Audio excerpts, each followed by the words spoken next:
Good morning students, welcome to online classes of physics.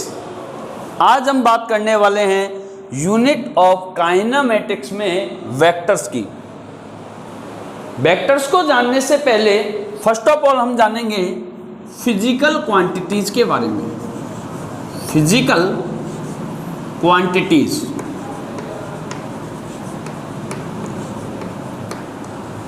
What is physical quantities? तो ऐसी quantities जिनको directly या indirectly measure किया जा सकता है, वो सारी की सारी क्वांटिटीज हमारी जो कहलाती हैं वो हैं फिजिकल क्वांटिटीज। मतलब ऐसी क्वांटिटीज जिनको डायरेक्टली या इनडायरेक्टली मेजर कर सकते हैं, फिजिकल क्वांटिटीज हैं। ये जो फिजिकल क्वांटिटीज हैं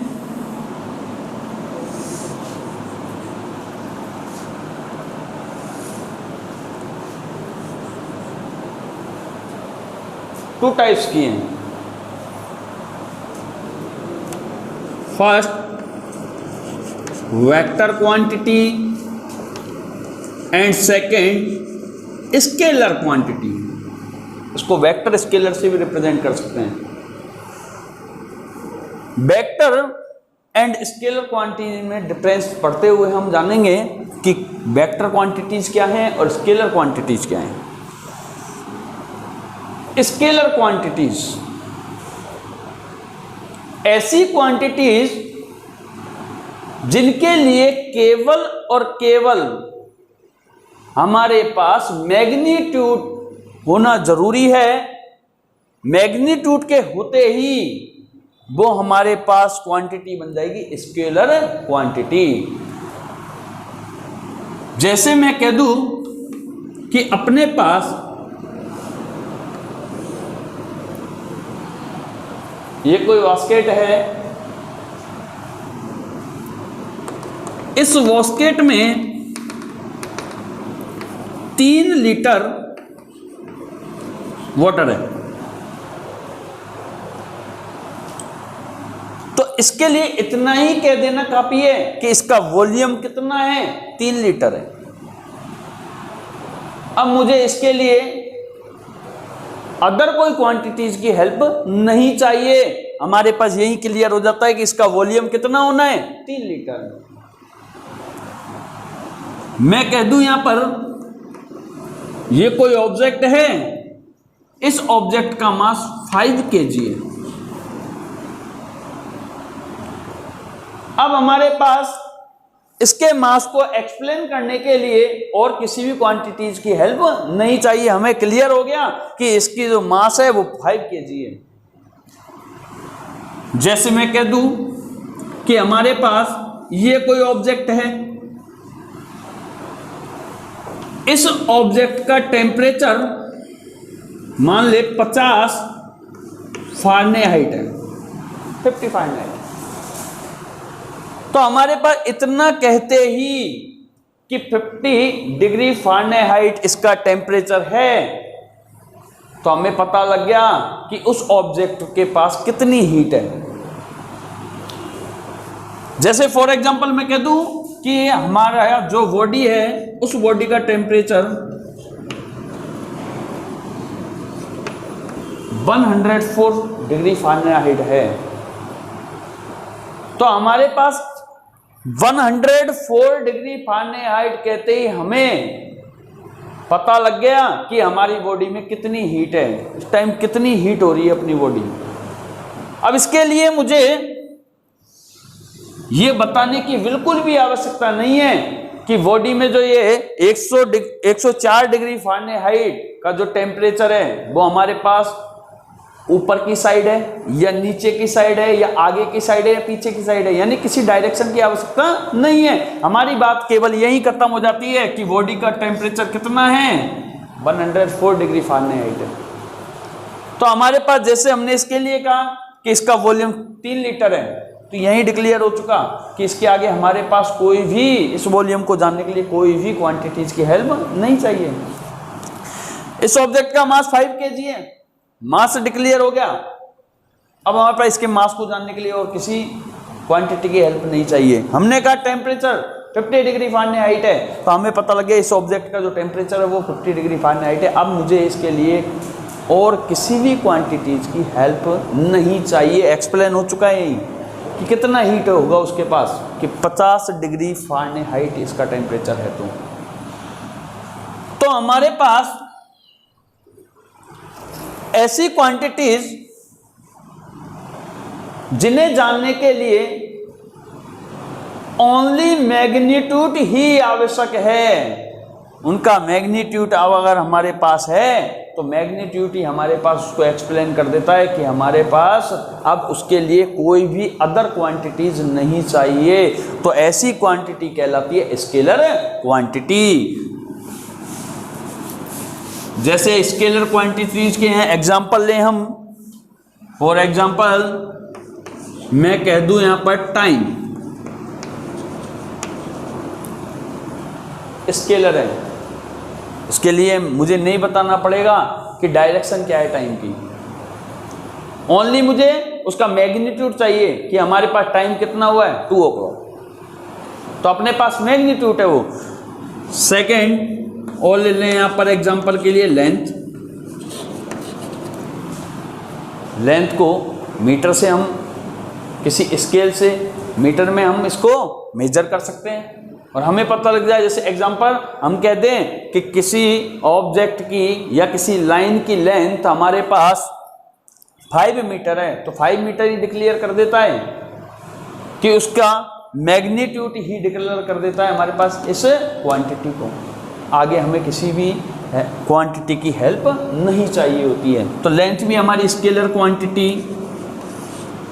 वॉल्यूम अभी अभी एग्जांपल दिया था मैंने, वॉल्यूम, मास, एरिया, ये सब हमारे पास स्केलर क्वांटिटीज के एग्जांपल हैं, और भी बहुत सारे हैं। तो हमारे पास ये ऐसी क्वांटिटीज हैं जिनके लिए only for magnitude he necessary है, जरूरी है। इसके अलावा हमें और किसी क्वांटिटी की हेल्प नहीं चाहिए होती है। यही एक्सप्लेन कर देते, मैग्नीट्यूड इनको एक्सप्लेन कर देता है। तो ऐसी हमारे पास क्वांटिटी को हमने कहा स्केलर क्वांटिटी। वेक्टर क्वांटिटी की बात करें, जैसे मैं आपको पहले एक एग्जांपल दूं। कोई व्यक्ति है, वो व्यक्ति जयपुर जाना चाहता है। अब उसने किसी से पूछा कि सर यहां से जयपुर कितना दूर है, और उसने बता दिया कि सर यहां से जयपुर की डिस्टेंस है 150 किलोमीटर। उसे मैग्नीट्यूड पता लग गया कि 150 किलोमीटर के बाद जयपुर आ जाएगा। अब वो व्यक्ति यहां से चला और 150 किलोमीटर पहुंचने के बाद उसे पता लगा कि यहां आसपास भी जयपुर नहीं है। मतलब कि वो 150 किलोमीटर की डिस्टेंस तय कर चुका है, और 150 किलोमीटर के बाद यानी उसके पास मैग्नीट्यूड था और वो उतना अपना मैग्नीट्यूड को कंप्लीट कर चुका है, डिस्टेंस की मैग्नीट्यूड को। तो हमारे पास इस कंडीशन में ये फिर भी उसकी एग्जैक्ट लोकेशन पे नहीं पहुंचा, यहाँ आसपास कहीं जयपुर नजर नहीं आ रहा उसको, यानी कि उसने कहीं ना कहीं कोई ना कोई चीज को मिस कर दिया है। यहाँ पर ये 150 किलोमीटर ही उसके लिए सफिशियंट नहीं था, उसको और भी कोई क्वांटिटी यहाँ पर चाहिए थी। तो हमारे पास यानी कि 150 किलोमीटर के साथ साथ उसको जरूरी था डायरेक्शन भी जानना, कि 150 किलोमीटर जाना है तो वो किस डायरेक्शन में जाना है, नॉर्थ में जाना है, ईस्ट में जाना है, वेस्ट में जाना है। तो हमारे पास उस कंडीशन में अपनी पर्टिकुलर डायरेक्शन में अगर ये चलता तो पर्टिकुलर डायरेक्शन में चलने पर ये अपनी लोकेशन पर पहुंच जाता। तो यानी कि कुछ ऐसी क्वांटिटीज भी हैं जिनमें मैग्नीट्यूड के साथ साथ डायरेक्शन का भी रोल होता है, यानी कि डायरेक्शन भी जरूरी होती है। तो ऐसी क्वांटिटीज को कहा जाता है वेक्टर क्वांटिटी। मैग्नीट्यूड के साथ साथ डायरेक्शन का होना भी जरूरी होता है। तो ऐसी क्वांटिटीज को नाम दे दिया जाता है वेक्टर क्वांटिटीज। अब वेक्टर क्वांटिटीज में हम बात करें, जैसे फॉर एग्जांपल मैं यहां कह दूं फोर्स वेक्टर क्वांटिटी है, डिस्प्लेसमेंट वेक्टर क्वांटिटी है, इलेक्ट्रिक फील्ड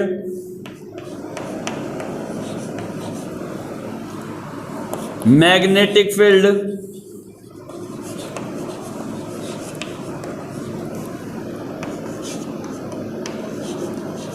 वेलोसिटी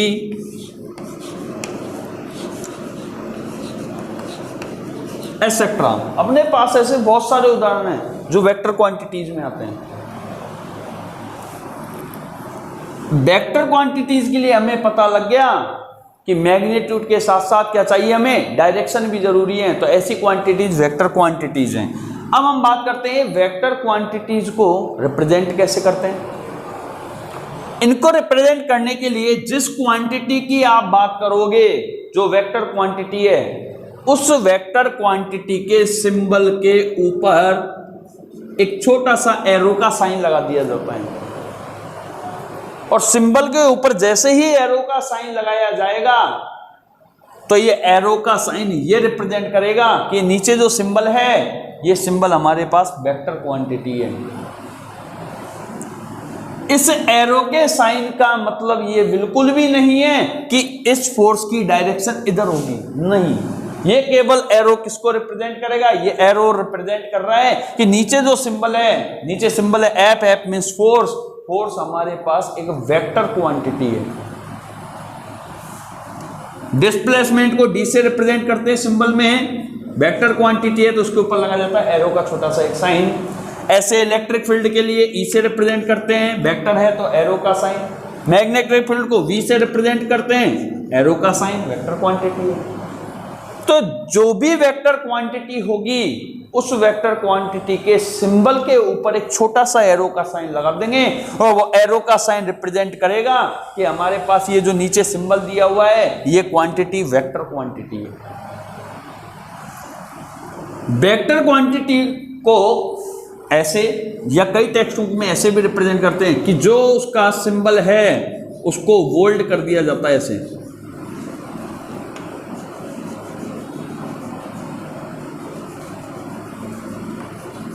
अगर उसको बोल्ड करके लिख दिया जाए, जैसे मैंने फोर्स वेक्टर क्वांटिटी है तो उसको बोल्ड करके लिख दिया। कई टेक्स्ट बुकों में ऐसा भी होता है, बोल्ड करके अगर लिख दें तो हमारे पास वो जो क्वांटिटी है वो वेक्टर क्वांटिटी है। या तो एरो का साइन लगाइए उस सिंबल के ऊपर, या उसको टेक्स्ट बुक में हमारे पास दिया होता है बोल्ड साइन के रूप में, यानी कि उसको गहरा कर दिया जाता है। जैसे डिस्प्लेसमेंट है, इस डिस्प्लेसमेंट को ऐसे भी लिख सकते हैं,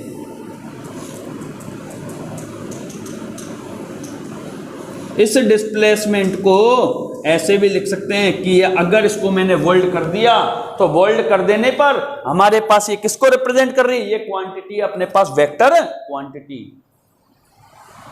जो हमारा ज्यादा कन्वीनियंस होता है वो अपने पास होता है, ये जनरली यूज करते हैं इसको।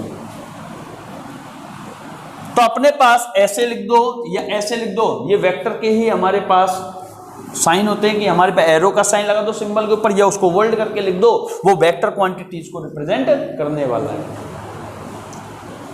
अब हमारे पास बात करें कि ये जरूरी नहीं है कि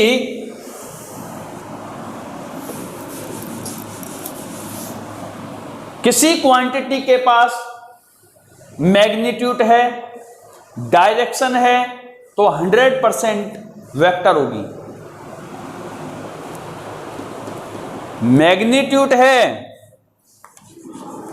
प्लस डायरेक्शन है तो ऐसी क्वांटिटी को हम कह रहे थे वो वेक्टर क्वांटिटी है। बट अब मैं कह रहा हूं कि अगर ऐसी भी कुछ क्वांटिटीज हमारे पास हैं कि जिसके पास मैग्नीट्यूड भी है डायरेक्शन भी है पर लेकिन वो फिर भी वेक्टर नहीं है। जैसे इसका सबसे बेटर एग्जांपल है अपने पास करंट। हम जानते हैं कि करंट फ्लो होता है पॉजिटिव टू नेगेटिव। जैसे कोई वायर है, इस वायर में, ये कोई वायर है AB, इसको अगर मैं किसी बैटरी के पॉजिटिव टर्मिनल और नेगेटिव टर्मिनल से अगर कनेक्ट कर दूं तो हमारे पास इसमें करंट फ्लो होगा पॉजिटिव टू नेगेटिव।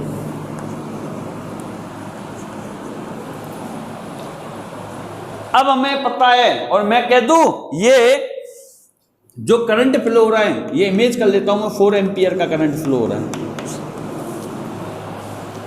तो मींस करंट का मुझे मैग्नीट्यूड पता है और करंट की मेरे पास डायरेक्शन भी है, मैग्नीट्यूड भी है, डायरेक्शन भी है, फिर भी ये वेक्टर नहीं है।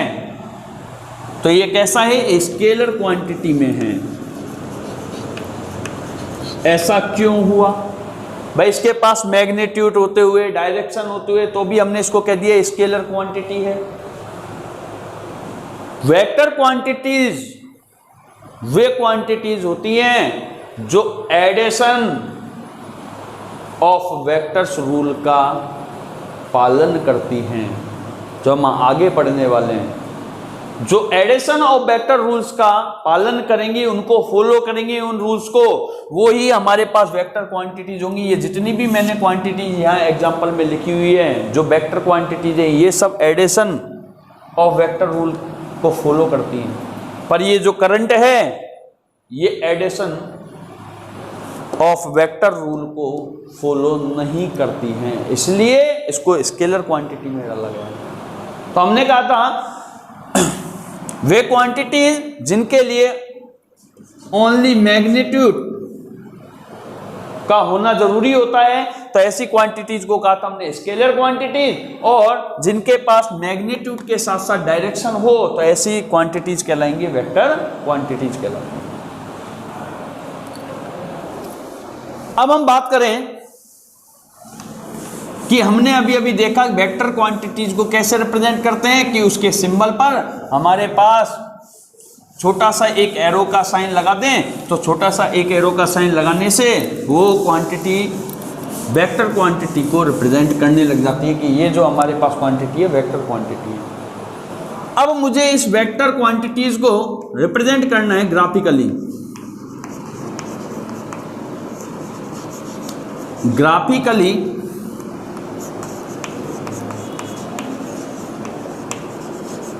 Representation of vector.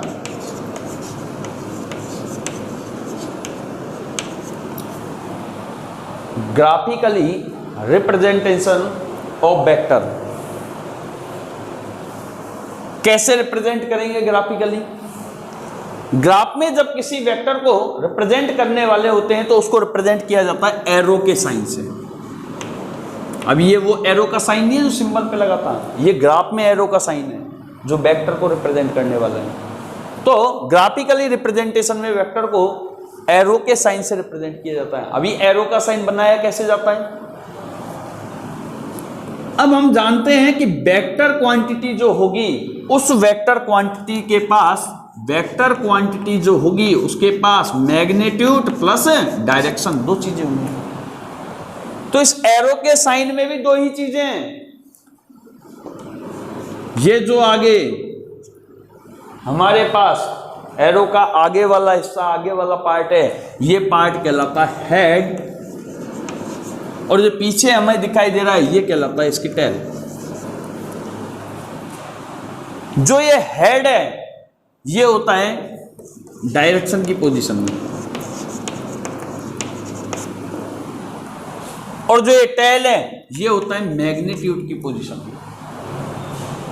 तो दो ही चीजें हमारे पास थी, मैग्नीट्यूड और डायरेक्शन। और मैग्नीट्यूड डायरेक्शन को हमारे पास एरो के साइन में कैसे रिप्रेजेंट किया? जो उसका हेड है वो तो दिखाएगा उसकी डायरेक्शन को, किस डायरेक्शन में, नॉर्थ में है, साउथ में है, ईस्ट में है, वेस्ट में है, एक्सिस पर है, वाई एक्सिस पर है, जेड पर है, एक्स से इतने एंगल पर है, वाई से इतने एंगल पर है। तो ये तो हमारे पास हेड का काम है। टेल टेल डिपेंड करती है उसके मैग्नीट्यूड पे। अगर मैग्नीट्यूड कम है तो इस टेल की जो लेंथ है वो भी कम होगी। अगर मैग्नीट्यूड ज्यादा है तो हमारे पास टेल की जो हमारे पास लेंथ होगी वो और भी ज्यादा हो जाएगी। तो टेल तो रिप्रेजेंट करेगा मैग्नीट्यूड को और हेड रिप्रेजेंट करेगा उसकी डायरेक्शन को। फॉर एग्जाम्पल मैं कह दूं, इमेज कर लूं कि माना हमने इमेज कर लिया यहाँ पर कि ये कोई ऑब्जेक्ट है और इस ऑब्जेक्ट पर फोर्स अप्लाई हो रहा है। इमेज कर लेता हूं मैं 10 न्यूटन का फोर्स अप्लाई हो रहा है और ये 10 न्यूटन का जो फोर्स है ये ईस्ट डायरेक्शन में है।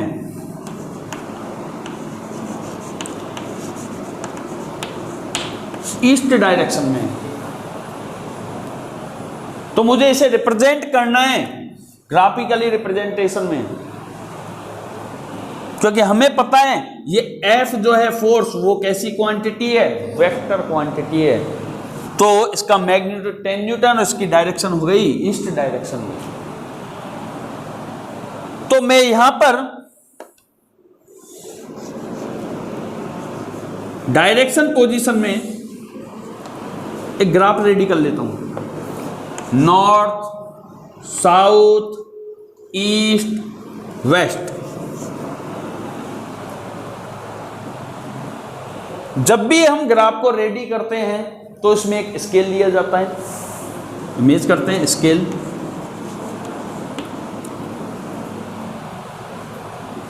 जो हमारे पास इसका स्केल ले लें कि हमारे पास फोर्स है 10 न्यूटन,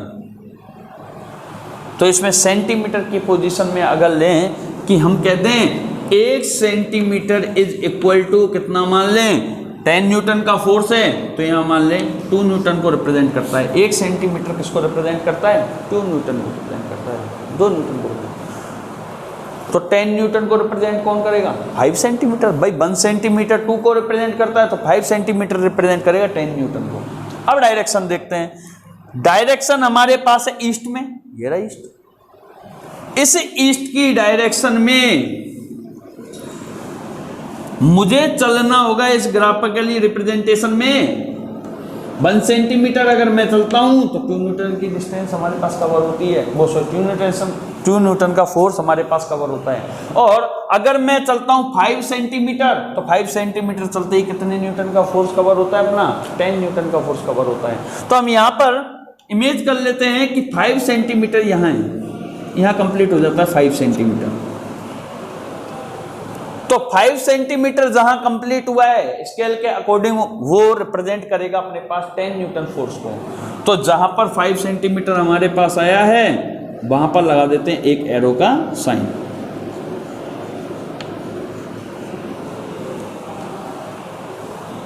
अब ये एरो का साइन जो है, ये एरो का साइन रिप्रेजेंट कर रहा है कि फोर्स की डायरेक्शन ईस्ट की डायरेक्शन में।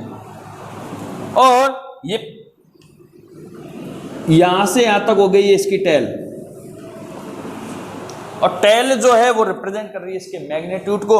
हमने कहा था scale 1 centimetre is equal to 2 newton, तो 5 centimetre is equal to 10 newton. 10 newton के फोर्स को रिप्रेजेंट कर रहा है, मैग्नीट्यूड के अकॉर्डिंग है। अब जरूरी नहीं है हम इसको इधर ही बनाएं, यहां जो बना रखा है।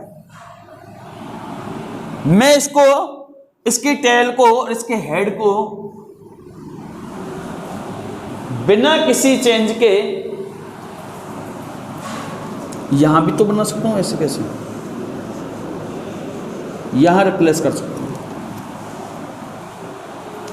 पर शर्त है ये है रहेगी मेरी कि यहां पर इसका जो एरो का जो हमारे पास बना हुआ है, इस एरो का हेड बिल्कुल भी अपनी डायरेक्शन से चेंज नहीं होना चाहिए। जिस डायरेक्शन में उसी में रहना चाहिए। और जो टेल की जो हमारे पास लेंथ है जो पहले थी वही रहनी चाहिए। उसी शर्त पर इसको मैं यहाँ से रिप्लेस कर सकता हूँ। अगर मैं इसको, ये जो अपने पास हेड है इसको मैं ऐसे कर देता तो इसकी डायरेक्शन चेंज हो जाती है। अगर मैं इसको और यहाँ बना देता, इस एरो के साइन हेड को यहाँ बना देता तो इसकी टेल चेंज हो जाती है। टेल चेंज होने का मतलब है इसका मैग्नीट्यूड चेंज हो जाता।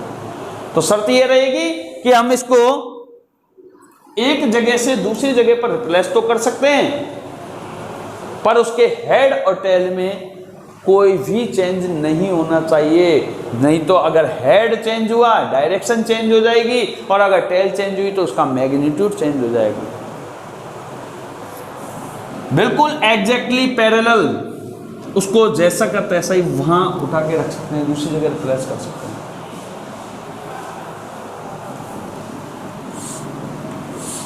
प्राइम ऑफ डायमेंशन में इसको समझाऊं तो एक्स वाई जेड एक्सिस,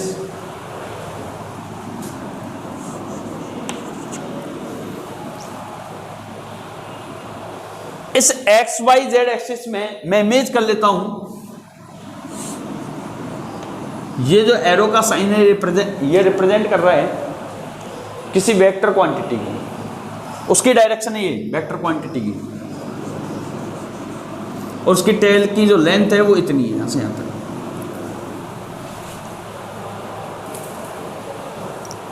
हमारे पास, मैं इसको यहां पे ऐसे बना सकता हूं क्या? नहीं। क्यों? क्योंकि अब इसके हेड की डायरेक्शन बदल गई, तो हमारे पास क्वांटिटी की डायरेक्शन भी बदल गई। ये ऐसे थी, ये ऐसे कर दी तो डायरेक्शन बदल गई। और टेल इक्वल है, इमेज कर लें टेल इक्वल है, पर लेकिन डायरेक्शन तो बदल गई, तो हमारे पास ऐसे इसको रिप्रेजेंट बिल्कुल भी नहीं कर सकते। रिप्रेजेंट कैसे कर सकते हैं? मैंने यह शर्त बताई थी कि हेड और टेल में कोई चेंज नहीं होना चाहिए, उसको as it is parallel step में उसको क्या कर सकते हैं? रिप्लेस कर सकते हैं। मैं इसको ऐसे यहां बना सकता हूं, बिल्कुल एज इट इज। हेड जिस डायरेक्शन में था उसी में है, टेल की लेंथ जितनी थी उतनी ही है। तो हमारे पास ऐसे इसको रिप्रेजेंट किया जा सकता है। टोटली हम कह सकते हैं कि हमारे पास हेड की डायरेक्शन चेंज नहीं होनी चाहिए और टेल की लेंथ चेंज नहीं होनी चाहिए, उसको बिल्कुल पैरेलल कंडीशन में हमारे पास एक जगह से दूसरी जगह पर रिप्लेस कर सकते हैं। ये था हमारे पास ग्राफिकली रिप्रेजेंटेशन ऑफ वेक्टर। आज की वीडियो में इतना ही। Thanks a lot.